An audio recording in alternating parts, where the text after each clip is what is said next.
சிறுமிகள் மற்றும் பெண்களின் பிறப்புறுப்புகள்.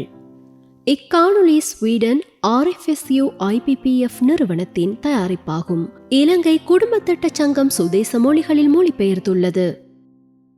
யோனி பிரதேசம், யோனி துவாரம் மற்றும் பெண்குறி என்பன ஒன்றுக்கொன்று வேறுபட்டவை. யோனி என்பது பெண்குறியின் வெளிப்புற பகுதியாகும். இது உள் மற்றும் வெளிப்புற உதடுகள், கிளிட்டோரிஸ், சிறுநீர் பாதை மற்றும் யோனித்துவாரம் ஆகியவற்றை கொண்டுள்ளது.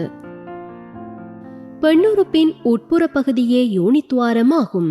இது சுமார் 10 சென்டிமீட்டர் நீளமுள்ள குழாய் போன்ற பகுதியையும் கிளிட்டோரிஸின் உட்பகுதிகள் மற்றும் கருப்பை வாய் ஆகியவற்றையும் கொண்டுள்ளது.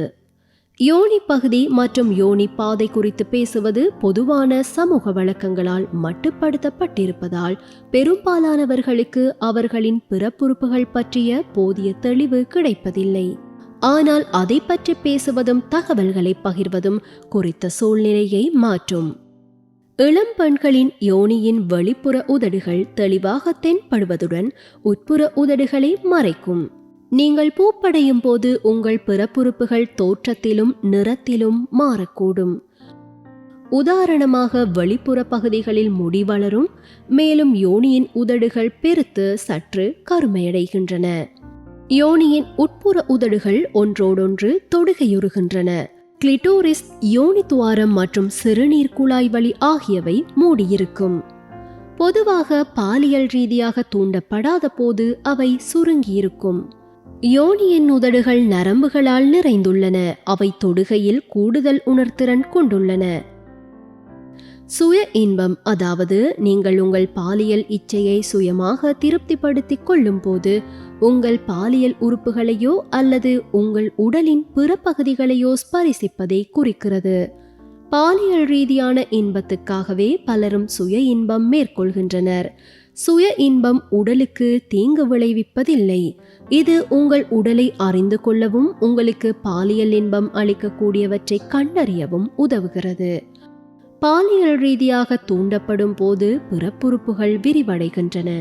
பின்னர் யோனி பெருத்து கடினமாக மாறி ஆண்குறி போல விரைப்படைகின்றது. சிறுநீர் குழாய் மற்றும் யோனித்துவாரம் கிளிட்டோரிஸிற்கு கீழே அமைந்துள்ளன. ஒரு பெண் பாலியல் ரீதியாக தூண்டப்படும் போது அவளுடைய யோனி நீளமாகவும் அகலமாகவும் மாறும். மேலும் அது ஈரமாகிறது. வாயின் உட்புறத்தை போலவே யோனித்துவாரமும் எப்போதும் ஈரப்பதம் கொண்டிருக்க வேண்டும். யோனித்துவாரத்தை மூடும் ஒரு சவ்வு இருப்பதாக பலர் நம்புகிறார்கள். ஆனால் அது உண்மையல்ல. இது உண்மையாக இருந்தால் மாதவிடாய் இரத்தம் மற்றும் சுரப்புகள் அதனூடாக வெளியேற முடியாது. யோனி சுரப்பு என்பது யோனியில் இயற்கையாகவே உருவாகும் ஒரு திரவமாகும். இது யோனியை சுத்தம் செய்து தொற்று நோயிலிருந்து பாதுகாக்கிறது. யோனி சுரப்பு எப்போதும் காணப்படும். அது நிறத்திலும் அளவிலும் வேறுபடலாம்.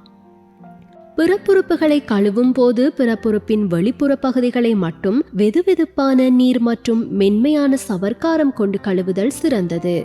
நீங்கள் வயதாகும் போது உங்கள் பிறப்புறுப்புகள் மாற்றமடையும். பொதுவாக உட்புற உதடு அதன் போது அதிகமாக வெளித்தெரியும். பெரும்பாலான பெண்களுக்கு 50 வயதளவில் மாதவிடாய் சுழற்சி தடைப்படும்.